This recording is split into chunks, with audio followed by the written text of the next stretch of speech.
नमस्कार, मैं योगेश राणा। आखिरकार बीजेपी ने अपना वादा निभा दिया है। बद्रीनाथ से राजेंद्र सिंह भंडारी और मैंगलोर विधानसभा सीट से करतार सिंह भड़ाना को टिकट दे दिया है। उत्तराखंड की इन दोनों सीटों पर उपचुनाव है।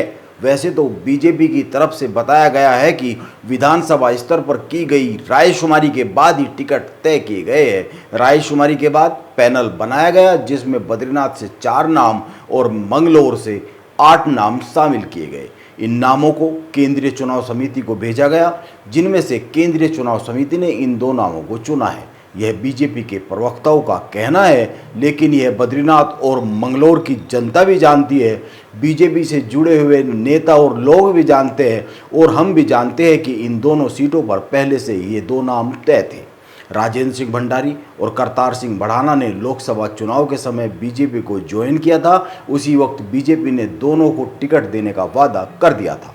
राजेंद्र सिंह भंडारी कांग्रेस के टिकट पर बद्रीनाथ सीट से विधायक चुनकर आए थे, लेकिन लोकसभा चुनाव की आचार संहिता के दौरान राजेंद्र सिंह भंडारी ने विधायकी से इस्तीफा दे दिया और भाजपा को ज्वाइन कर लिया था।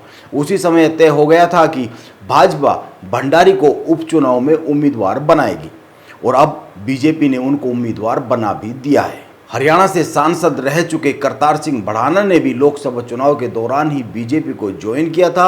उस वक्त बीजेपी के प्रदेश अध्यक्ष महेंद्र भट्ट ने विपक्ष के विधायकों और नेताओं को साफ साफ कहा था कि वे अपनी विधायकी छोड़ भाजपा में शामिल होकर नरेंद्र मोदी को फिर से प्रधानमंत्री बनाने में सहयोग करें। ऐसा करने वालों को बीजेपी टिकट देकर विधानसभा भेजेगी। आप एक और बात पर गौर कर लीजिए, उत्तराखंड में हो रहे यह उपचुनाव एक नज़र से बहुत ही महत्वपूर्ण उपचुनाव है।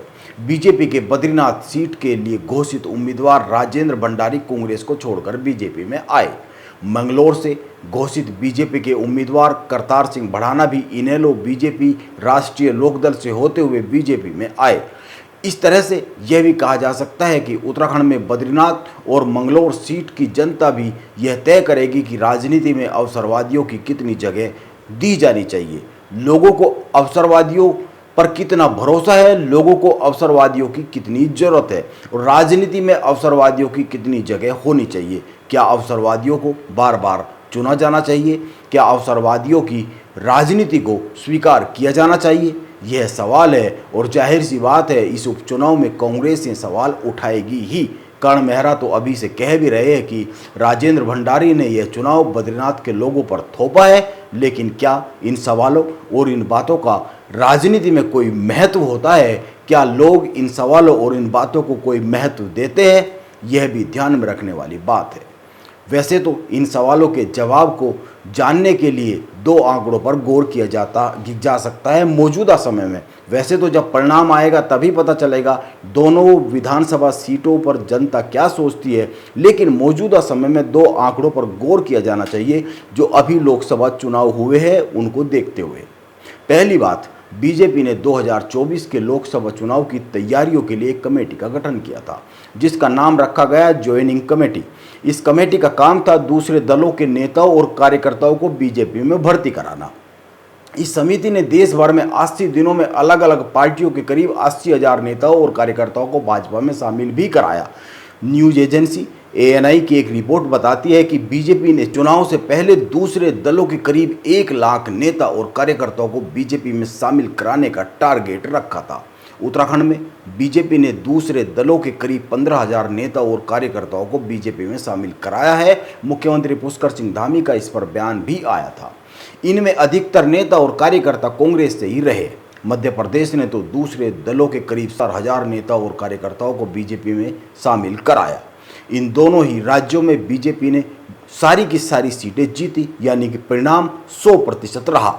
अब एक दूसरे आंकड़े पर भी गौर करना चाहिए। बीजेपी ने इस लोकसभा चुनाव में करीब 25 ऐसे नेताओं को टिकट दिया जो दूसरे दलों से आए थे। इनमें से 20 नेता चुनाव हार गए। इसी तरह कांग्रेस के टिकट पर चुनाव लड़ने वाले 7 दल बदलू उम्मीदवारों में से केवल 2 ही जीत पाए। यानी बात साफ है, इस बार बीजेपी ने दूसरे दलों से थोक के भाव नेताओं को शामिल किया, लेकिन उनमें से अधिकतर जीत नहीं पाए। लेकिन यह जो थोक के भाव नेता बीजेपी में आए, इन्होंने बीजेपी के उम्मीदवारों को जिताने में मदद जरूर की। अब देखना होगा बद्रीनाथ और मंगलोर के लोग क्या इतिहास रचते हैं। एक और बात पर ध्यान दिया जाना चाहिए इस उपचुनाव को लेकर। यह चुनाव बीजेपी के प्रदेश अध्यक्ष महेंद्र भट्ट के लिए अग्नि परीक्षा जैसा है, क्योंकि बद्रीनाथ से वो खुद चुनाव लड़ते रहे और राजेंद्र भंडारी ने ही उनको पिछले चुनाव में हराया था। जिन राजेंद्र भंडारी को इस बार बीजेपी ने टिकट दिया है, 2022 के विधानसभा चुनाव में बद्रीनाथ सीट पर कांग्रेस के राजेंद्र भंडारी को 32,661 वोट, तो बीजेपी के उम्मीदवार महेंद्र भट्ट को 30,995 वोट मिले थे। यानी महेंद्र भट्ट करीब 2,000 वोट से हारे थे महेंद्र भंडारी से। अब महेंद्र भट्ट राज्यसभा के में सांसद है और उनकी राजेंद्र भंडारी के लिए बद्रीनाथ की जनता से वोट मांगने की पूरी तैयारी हो चुकी है। आप खुद ही सोचिए, 2022 में वो जिनको हराने के लिए बद्रीनाथ की जनता से अपील कर रहे थे, इस बार अब उन्हीं राजेंद्र भंडारी को जिताने की विनती जनता से बद्रीनाथ की करेंगे। नेताओं के आगे भी कैसे कैसे हालात खड़े हो जाते हैं, यह सोचने वाली बात हो सकती है। वैसे तो कर्ण मेहरा भी बहुत परेशान होंगे इस उपचुनाव को लेकर। 2022 के विधानसभा चुनाव में उत्तराखंड की जनता ने कांग्रेस को 19 विधायक दिए थे और बीजेपी ने राजेंद्र भंडारी को तोड़कर यह संख्या 18 कर दी थी। कर्ण मेहरा चाहेंगे कि 19 का आंकड़ा बरकरार रहे।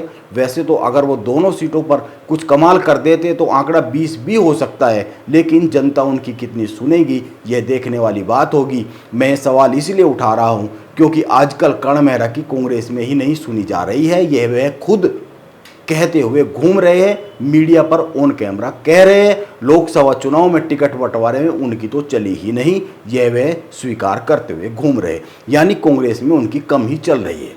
हरीश रावत और प्रीतम सिंह की चली है अगर लोकसभा चुनाव की बात करें, इसीलिए हार के लिए भी वो इन्हीं लोगों को जिम्मेदार बता रहे हैं जो 5 सीटों पर हारे हैं उत्तराखंड में।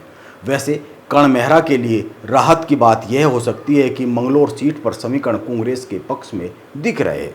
मंगलौर विधानसभा सीट बसपा विधायक सरबत करीम अंसारी के निधन से खाली हुई थी। बसपा ने कांग्रेस के काजी निजामुद्दीन को हराकर सीट कब्जाई थी। बसपा को 32,568 वोट मिले थे और कांग्रेस को 31,816 वोट मिले थे।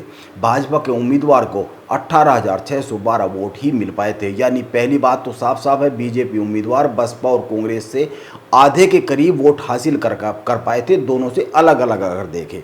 और दूसरी बात यह है कि कांग्रेस का उम्मीदवार जो काजी निजामुद्दीन थे वह बस करीब 600 वोट से ही हारे थे।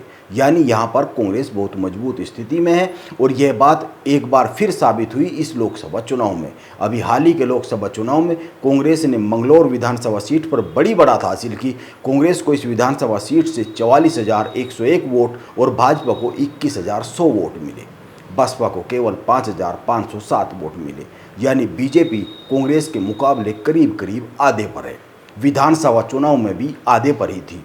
माना जा रहा है कांग्रेस काजी निजामुद्दीन को ही टिकट देगी। बसपा ने यहां से पूर्व विधायक सरबत करीम अंसारी के बेटे को टिकट दिया है।